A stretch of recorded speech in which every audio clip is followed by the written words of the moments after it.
ఇంటర్వ్యూల ఎంపిక ఎలా ఉంటుందో ఈరోజు తెలుసుకుందామా. మనం అనుకుంటాము మనం చదివిన చదువుకి మనం చేసే ఉద్యోగానికి ఏ సంబంధము లేదు. చచ్చి చెడి రాత్రి పగలు నిద్రాహారాలు మానేసి ఆ లెక్కలు నేర్చుకున్నావా? ఇంటర్వ్యూలో ఒక్కటైనా ఆ లెక్కలకి సంబంధించిన మ్యాథ్స్కి సంబంధించిన క్వశ్చన్ ఉంటుందా అంటే ఉండదు. ఆ బయాలజీ టీచర్ చేత తిట్లు తిని తిని తిని ఆ ఎక్స్పెరిమెంట్లు చేసి కప్పలు కోసి కోళ్ళు కోసి నానా తిప్పలు పడ్డామా? దానికి సంబంధించిన ప్రశ్న ఒక్కటైనా వస్తుందా ఇంటర్వ్యూలో? రాదు. అలాగే మనం ఎంతో చదువుకుని ఎన్నో సూత్రాలు సంధులని సమాసాలని నేర్చుకుని ఆ తెలుగు టీచర్ చేత ఆ తిట్లన్నీ తిని ఎందుకు పనికిరాని వెధవ అనిపించుకుని ఇన్ని తిప్పలు పడి అన్నీ నేర్చుకుంటాం. పెద్ద పెద్ద పద్యాలు వల్లే వేసి ఇంటర్వ్యూలు అడుగుతారా? అడగరు. కానీ మనం ఎందుకు చదువుతున్నాం? ఎప్పటికైనా మన భవిష్యత్తుకి అవి ఉపయోగపడతాయి అనే నమ్మకంతో మనం చదువుతూ ఉన్నాం. అలాగే ఒక ఇంటర్వ్యూ గురించి ఈరోజు మీకు ఒక కథ చెప్తాను. ఒక జమీందారు గారి దగ్గర దివాను ఉంటారు కదా, అంటే తన లెక్కలన్నీ చూసుకునేవారు, తనకి సలహాలు ఇచ్చేవారు ఉంటారన్నమాట. కింద వారికి వయసు అయిపోయింది, చాలా సంవత్సరాలుగా, మళ్ళాగా కొన్ని సంవత్సరాలు చేసి కంపెనీ మారిపోవడం అలా ఉండదు. వారు ఎప్పుడైతే ఉద్యోగంలో అడుగు పెట్టారో వాళ్ళ రిటైర్ అయ్యే వరకు, అంటే ఈక్వల్ టు గవర్నమెంట్ జాబ్స్ అనమాట, వాళ్ళ దగ్గరే నమ్ముకుని పనిచేస్తూ ఉండేవారు.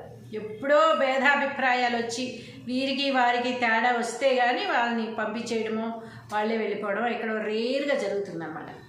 లేకపోతే మాత్రం ఆస్థానం, ఇంకా వాళ్ళు ఆస్థాన కవుల్లాగా, ఆస్థాన విద్వాంసుల్లాగా ఆస్థాన ఉద్యోగులు ఉంటారు.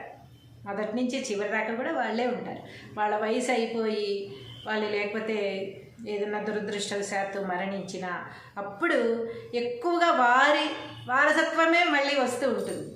వాళ్ళ పిల్లలు ఉండి వాళ్ళు చదువుకుని ఈ పని చేయగల సామర్థ్యం ఉంటే కనుక వాళ్ళే మళ్ళీ కంటిన్యూ అవుతూ ఉండేవారు అన్నమాట. అలా లేనప్పుడు బయట వెతకాల్సిన పరిస్థితి వస్తుంది. అలాగే ఈ జమీందారు గారి దగ్గర దివాను ముసలివాడైపోయాడు. తను ఇంకా పదవీ విరమణ చెయ్యాలి అనుకున్నారు. ఇతను కూడా జమీందారు కూడా ఇంకా అతన్ని తీసేద్దాం, తిన్నగా లెక్కలు పాపం కళ్ళు కనపడక లెక్కలన్నీ సున్నాలు పెట్టించి అట పెట్టకపోతే మనకి ఎంత ఒక్క సున్నా మిస్ అయితే మనకి ఎంత కోట్లలో నష్టం వచ్చేస్తుంది కదా. అలాంటి పనులు చేస్తున్నారు. చెప్పేది కూడా సరిగా వినపడటం లేదు. ఎందుకులే అతన్ని తీసేసి అతని స్థానంలో ఒక కొత్త వ్యక్తిని తీసుకుందాము అనే ఆలోచనలో ఉన్నారు. ఉండి ఏం చేశారు, ఒకసారి ప్రకటన ఇచ్చారు. ఇలా దివానులో పని చెయ్యడానికి, అన్ని లెక్కలు చూసుకోవడానికి ఒక అకౌంటెంట్ కావాలి అని ఒక ప్రకటన ఇచ్చారు.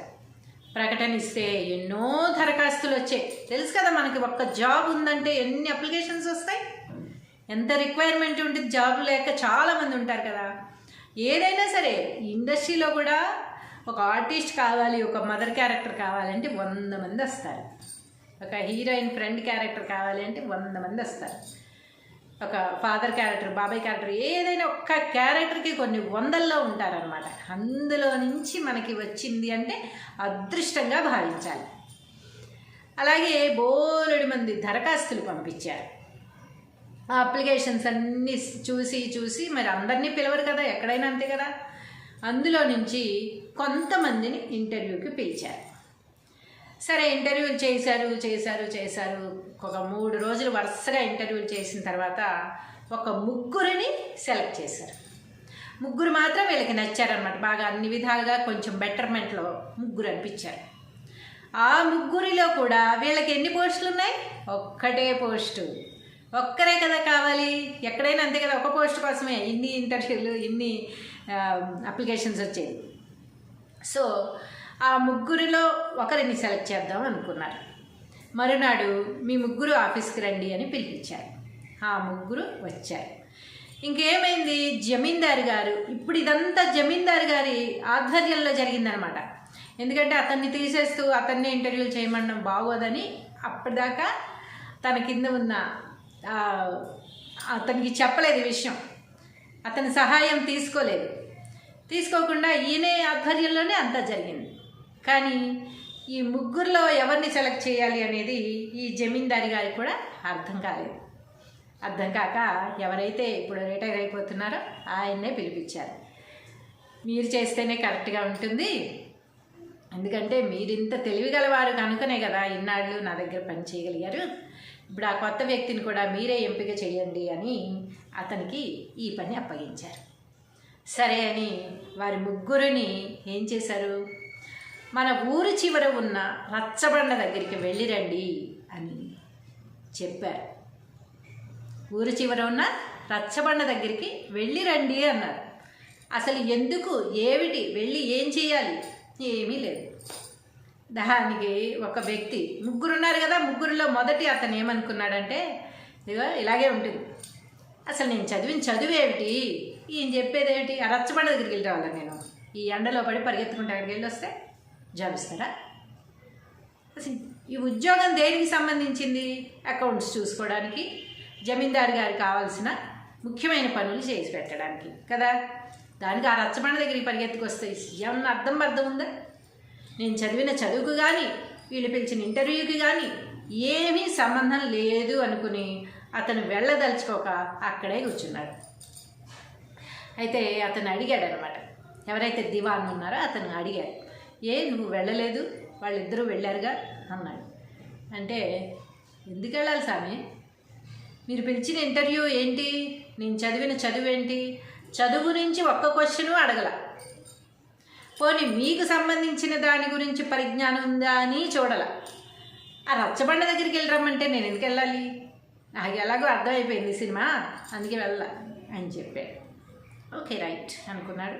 అక్కడే కూర్చోమన్నారు. వాళ్ళు వచ్చేదాకా ఇతను అక్కడే ఉండాలి, కానీ ఎవరికి వస్తుందో తెలియదుగా మరి జాబు, అందుకని అక్కడే ఉండమంటే అక్కడే కూర్చుని ఉన్నాడు. పిచ్చోళ్ళు వెళ్ళారుగా, వస్తారులే అని. సరే అని కాసేపటికి ఒక వ్యక్తి వచ్చాడు. ఇద్దరు వెళ్ళారు కదా, అందులో ఒక వ్యక్తి వచ్చారు, పరిగెత్తుకుంటూ వచ్చారు. వచ్చిన తర్వాత కూర్చో, మంచినీళ్ళు తాగు అని కొన్ని వాటర్ ఇచ్చి, ఏమిటి విషయం, ఏం చేసుకొచ్చావు అని అడిగారు. మీరు వెళ్ళి రమ్మన్నారు కదండి, మళ్ళీ నాకంటే ముందు అతను వచ్చేస్తాడేమో అని పరిగెత్తుకుంటూ వచ్చేసానండి అని చెప్పాడు. ఓకే రైట్, మరి ఇంకొక అతను ఏడి అంటే, ఏమో స్వామి అతను ఎటు వెళ్ళాడు, అతన్ని పట్టించుకుంటూ కూర్చుంటే నాకు టైం అయిపోతుంది కదా అని నేను పరిగెత్తుకుంటూ వచ్చేసాను, ముందు నేనే వచ్చాను కనుక నాకే ఆ ఉద్యోగం ఇవ్వాలి మీరు అన్నాడు. ఓకే రైట్ కూర్చో అన్నాడు. కాసిన మంచినీళ్ళు ఇచ్చారు, తాగేసి కూర్చున్నాడు. మూడో వ్యక్తి వచ్చే వరకు కూడా వీళ్ళు ఉండాలన్నమాట, ఎందుకని ఒకరికి ఉద్యోగం వచ్చిందని తెలియాలిగా, ముగ్గురులో ఎవరికి వస్తుందో తెలియదు కదా, అందుకని కూర్చో అంటే అతను కూడా కూర్చున్నాడు. వెయిట్ చేస్తూ ఉన్నారు. కొంత సమయం గడిచాక మూడో వ్యక్తి నెమ్మదిగా నడుచుకుంటూ వచ్చాడు. వచ్చి కూర్చున్నాడు. ఏమిటి ఇంత ఆలస్యం చేసావు, ఊరి చివర రచ్చబండ దగ్గరికే కదా వెళ్ళి రమ్మన్నాము, అంటే పల్లెటూరు కదా, అదేం పెద్ద పెద్ద దూరాలు ఏమి ఉండవు, కాకపోతే ఉద్యోగం చేసేటప్పుడు మాత్రం ఆ చుట్టుపక్కల ఊళ్ళందరికీ కలిసి ఒక జమీందారు ఒక దివాన్ అలా ఉంటారు తప్ప ఈ ఊర్లన్నీ చిన్న చిన్నగానే ఉంటాయి, ఇంతసేపు చేసావే అని అడిగారు. అడిగితే, స్వామి మీరు వెళ్ళి రమ్మన్నారు అంటే ఏదో ఒక కారణం ఉంటుంది కదా, ఊరికే రచ్చబండి దగ్గరికి వెళ్ళిరా అని ఏమన్నా చెప్తారా మీరు, అంత తెలివి లేకుండా ప్రశ్న వేయరు కదా, అందుకని నా పరిజ్ఞానం ప్రకారం నేనేమనుకున్నానంటే అక్కడికి వెళ్ళి ఆ చుట్టుపక్కల ప్రదేశాలు అన్నిటినీ గమనించి వచ్చాను, గమనించి రమ్మన్నారేమో నేను అనుకున్నాను, అందుకే గమనించి వచ్చాను. జరిగింది ఏమిటంటే ఒక వేప చెట్టు, ఒక రావి చెట్టు, ఒక మర్రి చెట్టు, 3 చెట్లు కలిసి ఉన్నాయి. దాని చుట్టూ చాలా పెద్ద అరుగు ఉంది, పంచాయతీలు జరుపుకోవచ్చు అక్కడ. కానీ ఆ అరుగుని వదిలేశారు, అసలు శుభ్రత లేదు. వదిలేయడం వల్ల దాన్ని పక్షుల రెట్టలు వేసేసి తాగుబోతులు వచ్చి దాని మీద నానా చండాలం చేసి పెట్టారు. అది గనక బాగు చేయిస్తే మన ఊరికి చక్కటి పంచాయతీ మార్గంగా అది ఏర్పడుతుందని ఒకటి మాత్రం గమనించాను. అది బాగు చేయిస్తే బాగుంటుంది, ఇది మాత్రం నేను పరిశీలించి వచ్చాను దివాన్జీ అన్నారు. అంటే చూసారా, ఇలా ఉండాలి. వెళ్ళు అని గుడ్డెత్తి చేయబడ్డట్టు పరిగెత్తేసుకుని వెళ్ళిపోయి వచ్చేయడము కాదు. ఇంకోటి ఏమిటి, అసలు వెళ్తే ఏంటి నాకు లాభం, దీనివల్ల నాకు ఉద్యోగం వస్తుందా, అని ఏదన్నా ఒక పని చెప్పినప్పుడు ముందుగానే సందేహించి దాన్ని వదిలివేయడమూ కాదు. ఈ 2 పనులు మీరు చేసిన తప్పులుగా మీరు గమనించవలసిన అవసరం ఉంది. నెక్స్ట్ ఏదన్నా ఇంటర్వ్యూకి వెళ్ళినప్పుడు వారు ఏ ప్రశ్న అడిగినా మనకు చదువుకి సంబంధించింది కాదు అని వదిలేయకూడదు. దాంట్లో ఏదో గూఢార్థం ఉంటుంది అని గమనించి దానికి సమాధానం చెప్పాలే తప్ప అడిగిన వాళ్ళని పిచ్చవాళ్ళని కింద లెక్క వేయకూడదు. కాబట్టి ఈ 3వ వ్యక్తి చూసారా, వెళ్ళి అక్కడ విషయం తెలుసుకుని వచ్చాడు. చక్కగా ఆ అరుగంతా బాగు చేయిస్తే మనం రేపటి నుంచి పంచాయతీలు పెట్టుకోవచ్చు అక్కడ అని చక్కటి సలహా కూడా ఇచ్చాడు. కాబట్టి ఇతనే మన ఉద్యోగానికి అర్హుడు అని అతని ఉద్యోగంలో తీసుకోవడం జరిగిందనమాట. అలాగా మనం ఇంటర్వ్యూలకు వెళ్ళినప్పుడు మనకి చదువుకి సంబంధించిన విషయాలే అడగరు, మనం చదివినంత వేస్ట్ అనుకుని అలా వదిలేయకూడదు అనమాట. వాళ్ళు ఏమడుగుతారో, మీరు వచ్చేటప్పుడు ఎన్ని మెట్లు వచ్చారు, మీ భర్త ఏం చేస్తూ ఉంటారు, ఒకవేళ మీ భర్త చనిపోతే నువ్వేం చేస్తావు అని అడిగిన క్వశ్చన్స్ కూడా ఉన్నాయి. దానికి చాలా కోపం వచ్చేస్తూ ఉంటుంది మనకి. నిన్న కాక మొన్న పెళ్ళైంది, చనిపోతే అంటాడా. కానీ ముందు జాగ్రత్త కోసము కంపెనీని ఎంతవరకు వీళ్ళు నిలబెట్టగలరు, వీళ్ళు ఎంతవరకు బాధ్యతగా ఉంటారు అనే దాన్ని పరిశీలన కోసమే అలాంటి ప్రశ్నలు అడుగుతారు తప్ప వాళ్ళు ఏదో వచ్చిన ఇంటర్వ్యూకి వచ్చిన వాళ్ళని బాధ పెట్టాలనో వాళ్ళని కించపరచాలనో మాత్రం అలాంటి ప్రశ్నలు అడగరు అని నా ఉద్దేశం. కాబట్టి ఇంటర్వ్యూకి వెళ్ళే వాళ్ళందరూ కూడా చక్కగా ప్రిపేర్ అయ్యి వెళ్తాం, కానీ ఆ క్వశ్చన్ అడగలేదే అని బాధపడకుండా వాళ్ళు ఏ ప్రశ్న అడిగారో దానికి తెలివిగా సమాధానం చెప్పడానికి సిద్ధమై వెళ్ళండి. చక్కటి ఉద్యోగాలు సంపాదించుకోండి. ఏ కంపెనీలో పనిచేస్తున్నారో ఆ కంపెనీ భవిష్యత్తుకై ఆలోచించండి. అక్కడ మంచి పేరు తెచ్చుకోండి. Wish you all the best.